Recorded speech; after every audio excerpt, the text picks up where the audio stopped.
Good morning बच्चों। कक्षा 9th हम पढ़ रहे थे पाठ इस जल प्रलय में।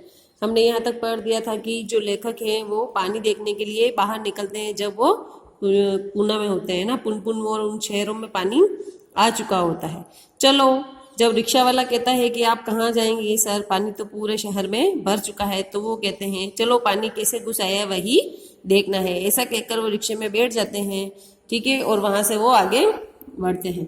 मोटर, स्कूटर, ट्रैक्टर, टम साइकिल, रिक्शा पर और पैदल लोग पानी देखने जा रहे हैं। लोग पानी देखकर लौट रहे हैं। देखने वालों की आंखों में, जुबान पर एक ही जिज्ञासा है, पानी कहाँ तक आ गया है। लोग जो है वो लौटते हुए आपस में बातचीत कर रहे हैं कि फ्रेजर रोड तक आ गया क्या, पार कर गया क्या। इस तरीके से कृष्णापुरी, पाटिल पुत्र कॉलोनी, वेरिंग रोड, सब पर जो इंडस्ट्रियल एरिया थे कहीं पता ही नहीं। भट्टाचार्य रोड पर भी पानी आ गया है, छाती भर पानी। इस तरीके से आ रहा है, आ गया है, घुस गया है, डूब गया है, बह गया है। इस तरीके के लोग जो है वो आते आते बातें करते हुए दिखाई दे रहे थे। जब हम कॉफी हाउस के पास पहुंचे तो कॉफी हाउस भी बंद था। सड़क के किनारे एक मोटी डोरी की शक्ल में गेरुआ जाग फैन उलझा हुआ पानी तेज से सरकता आ रहा था। मैंने कहा आचार्य जी आगे जाने की जरूरत नहीं, वो देखिए आ रहा है मृत्यु का तरल दूध। यहाँ पर मृत्यु का तरल दूध किसे कहा गया है, ये प्रश्न आता है तो इसका मृत्यु का तरल दूध बाढ़ के आते हुए गेरुए पानी को कहा गया है।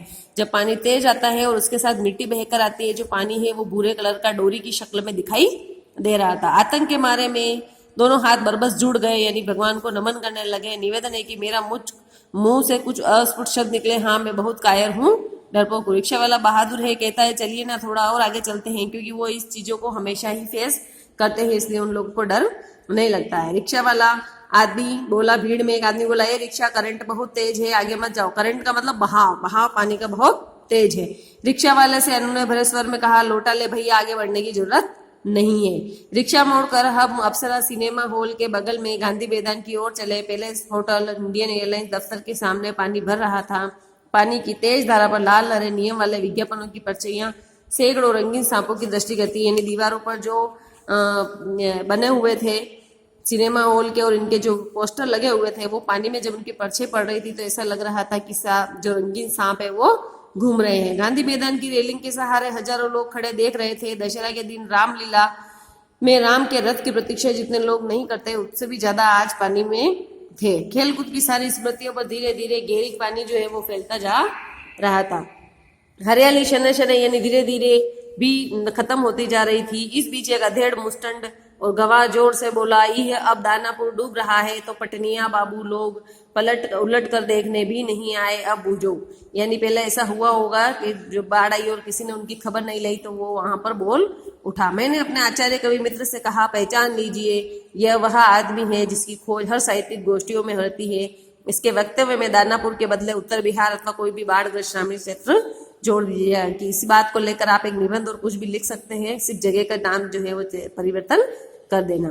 शाम के 7:30 बज चुके थे और आकाशवाणी के पटना केंद्र से समाचार प्रसारित हो रहा था कि पान की दुकानों के सामने खड़े लोग चुपचाप उत्कर्ण होकर सुन रहे थे। उत्कर्ण यानी कान खोलकर। हमारे पानी जो है वो हमारे स्टूडियो की सीढ़ियों तक भी पहुंच चुका था। जो लेखक का एक स्टूडियो था वहां पर भी पानी आ चुका था और किसी भी क्षण स्टूडियो में प्रवेश कर सकता था। समाचार दिल दहलाने वाला था, कलेजा धड़क रहा था। मित्र के चेहरे पर भी आतंक की कई रेखाएं उभरी, किंतु हम तुरंत ही सहज हो गए, यानी चेहरे पर चेष्टा करके सहजता ले आए। पान की दुकान पर ये भी समाचार सुन रहे थे, डर भी रहे थे, क्योंकि उसमें नाम ले रहे थे कि स्टूडियो में पानी भर चुका है तो ये इनका ही था, तो ये डर भी रहे थे। लेकिन इतने लोगों के सामने एकदम चेहरे पर जो डर है वो दिख जाता तो लोग उनके बारे में क्या सोचते हैं, क्योंकि हमारे चारों ओर कहीं कोई परेशान नजर नहीं आ रहा था। पानी देखकर लौटते हुए लोग आम दिनों की तरह हंस बोल रहे थे, बल्कि आज तनिक अधिक उत्साहित थे। यहाँ दुकानों में थोड़ी हड़बड़ी थी, नीचे के सामान ऊपर किए जा रहे थे। रिक्शा, टमटम, ट्रक और टेम्पो का सामान लादे जा रहे थे। खरीद बिक्री बंद हो चुकी थी और पान वाले की बिक्री अचानक बढ़ गई थी। क्यों? क्योंकि वहां पर रेडियो, टीवी वगैरह थे जिससे लोग देखकर वहां की सूचनाओं को समझ सकते थे और मिल सकती थी, इसलिए सब जो लोग थे वो वहां पर खड़े थे। संकट से प्राणी कोई आतंकित नहीं दिख रहा था, लेकिन इस बाढ़ से कोई भी डर वहां पर नहीं रहता, क्योंकि उनके ऐसी जो है वो हमेशा ही वो उसको सामना करते रहते थे, ऐसी आपदाओं से। आज यहीं तक पढ़ेंगे, इसके आगे से जो है हम कल पढ़ेंगे। Thank you.